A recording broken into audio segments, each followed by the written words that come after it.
Hey, what is up, guys? Welcome back to the channel. Today on our 4th of July weekend, enjoying a nice 4th of July weekend. I woke up today and there was a new group on the scene. Lots of headlines of a group out of Georgia, and we're going to talk about this group out of Georgia because it is very important, because the words that they came out and used, their message of who they are, what they're about, affects many of you based off your skin color in general. So it's important to put the word out there so that you guys know, because anytime anyone comes out identifying their adversaries as a color, it's a big deal. So let's get started.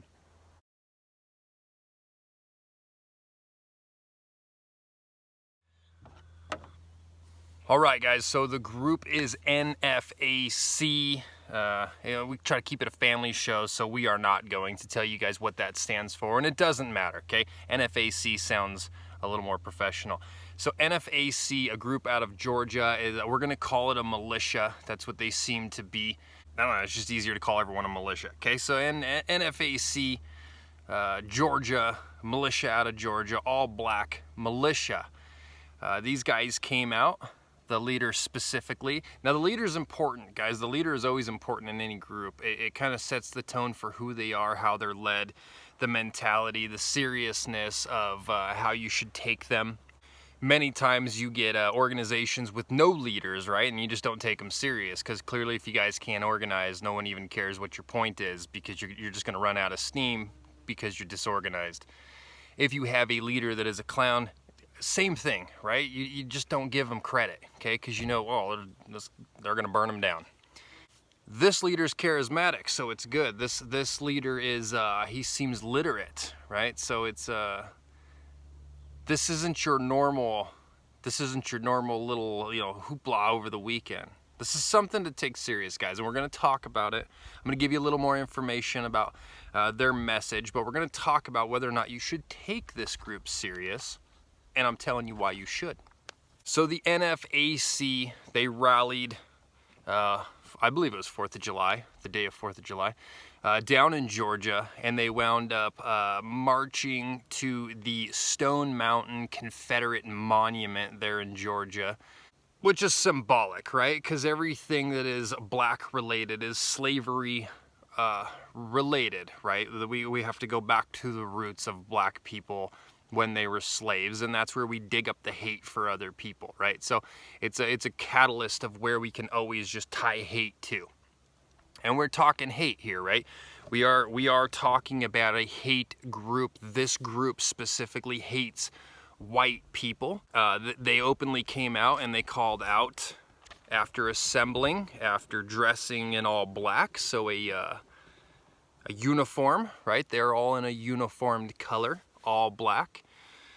Called out the Boog Boys, them elusive Hawaiian shirt wearing Mujahideen boys, right? Called out 3%ers, called out the white militia. I don't know if that's a specific group or if he just assumes militias are all white.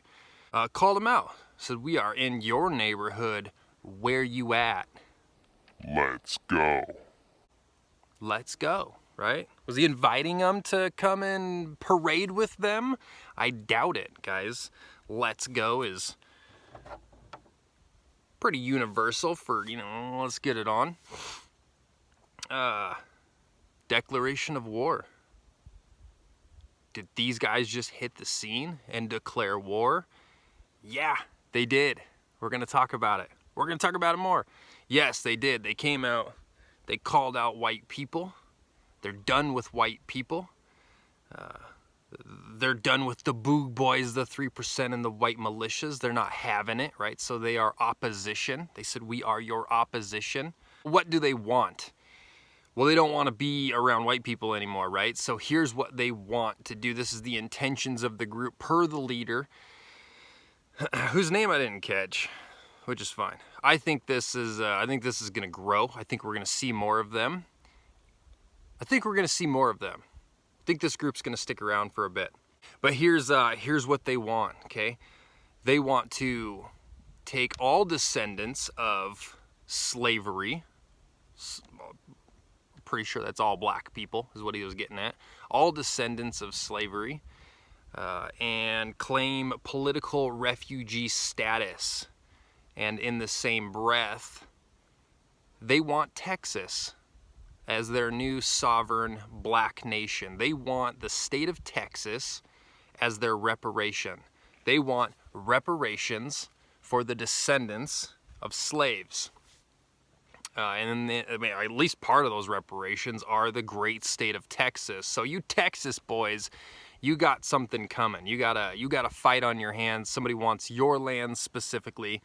So you white Texans, you better pay attention. This is going to catch on. This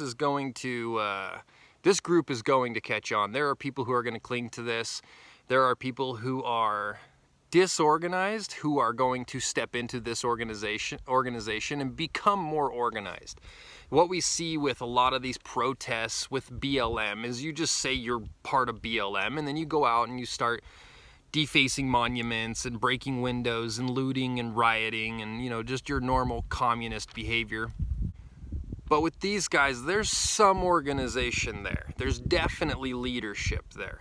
And there's leadership there that's going to catch on. There's someone who actually has the sack to step up, say the right words, to take charge. What looks to be like he's going to be a good leader. So a little bit of discipline in the group that you saw, for one, when he was giving everyone their instructions as the group. You know, don't point your guns at anybody. If anyone points their guns at you, you kill them. At one point in one of the videos, when they got to the Stone Mountain Confederate monument, there was some guy who decided to lay down in the grass behind him while he was speaking to the crowd. I'll try to link the videos too, guys. I looked at a few of them this morning, so I'll go back and find them and then link them in the description below so you guys can go and check it out. It's very important to read the tone. It's very important to hear the message. Anyway, so the guy behind him lays down prone back behind him and just starts looking through his scope at a building. I don't know what he was doing. Waiting for someone to come out of the building, maybe. Thought maybe the building would transform and eat them all. I don't know what he was doing. But when the leader realized what he was doing, he's like, hey man, stop pointing your gun. Get up. Right? So there's discipline here, guys. There's some structure, which is good because that's what you need in an organization, is you need structure and discipline. Otherwise you fall apart and you look ridiculous, right? So we're going to see this grow. I'm betting we're going to see this grow. I'm betting that this group is going to take hold. The message has been out there, right? We've been seeing it in a lot, like NFL, right? Colin Kaepernick, right? Hates white people, right? The great oppression of black people. And so they stand, well, they don't stand, they kneel down for it, right? But they're taking a stand on it. They're going to fall on their sort of race, right? That's their line in the sand. So you're seeing it here. You've never really seen a group come out necessarily this blatant at this time in our country. Say that they are going to claim political refugee status and then claim a state for their sovereign territory, in their words, their black nation, to claim a state. So understand what that means, guys. You're going to claim a state for your black nation, and in that state there are white people who live there. What happens to those white people? Where are those white people expected to go in this new black nation? Probably uproot them, right? We did it to the Indians, so why wouldn't they expect to be able to do it to the whites? So eyes on Texas, guys. Eyes on Texas, eyes on the NFAC. Now, should we take them serious? I don't think you should ever underestimate your opposition. Ever. You might be confident in the battle you're about to partake in, the fight that is about to ensue, but a fight is never over until it is over. It's never determined until the end. Many things can happen, right? In an event where groups are rising, it just takes a little bit of organization to overwhelm a smaller group, maybe a less trained group. Numbers are our key factor. So lots of angles going into the future, guys. We now have the NFAC on the scene. Of course, we're still watching those blue helmets from across the way, the Chinese, the Iranians, Canadian paratroopers, starting to feel a little surrounded. Antifa on the homeland, the communists and the Democratic Party in the homeland. You've got Muslims rising up back east, trying to enforce Sharia law in their neighborhoods. So while we have this nation rising against nation, people are trying to grab their footholds. They're trying to get a foothold in the land, in the U.S. The U.S. of A is under attack currently, right? So the Muslims will probably have their own nation as well, try to get their own nation, because they have come out and said, we're going to rule this area under Sharia law, which is not the law of the land. It is not the Constitution in the United States. So you have many people seemingly declaring sovereignty in the U.S. right now, and it's something very important to pay attention to. Now, I am going to say one thing. In another video that I had watched, somebody was asking this guy questions about the group, and then based off of his answers to that question, those questions, and then based off of what you've seen in the group, there's a little bit of showmanship going on here, okay? So as he presents it, their group has been in existence quietly, underground, and now we have awakened this giant, right? This sleeping giant has been awakened, and now they're here, and now you're hearing about them. The likelihood of that is very unlikely.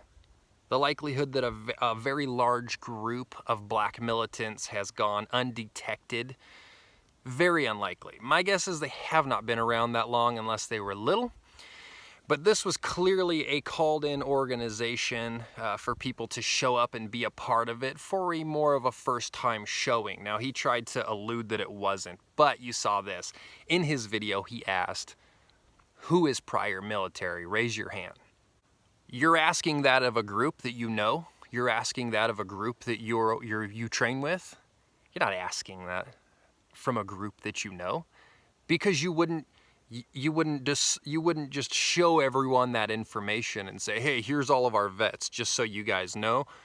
Take us seriously because we have vets. That's probably something you would keep under your hat, tucked in your sleeve, right? And don't let people know exactly how many war-hardened vets you actually have in your group. Bad leadership, maybe? Showing your cards, is that bad leadership? Or was he getting to know the group when he was standing there? I'm pretty sure he was getting to know the group while he was standing there. Another thing he had said is, if you are there and you don't know how to use your weapons, go home. Stay out of the way.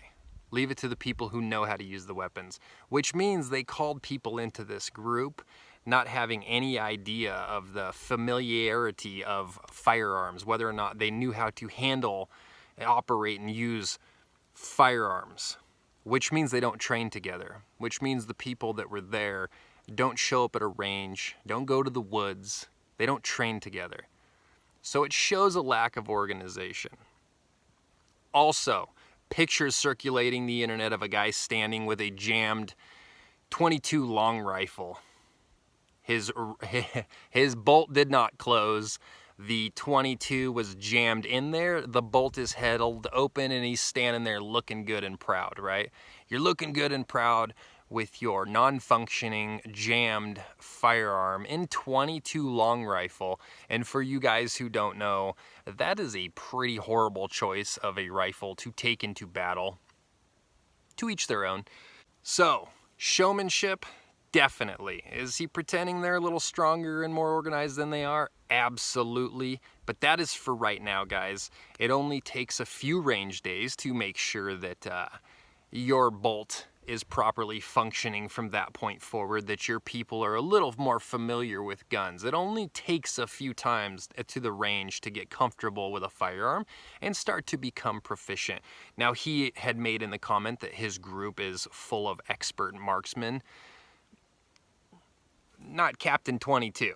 Captain 22 is probably not their expert marksman that he was talking about. So he kind of got called out on social media there. You don't walk around with a jammed firearm. That shows a lot of lack of discipline in multiple ways. For one, you're not checking whether or not your bolt is in battery.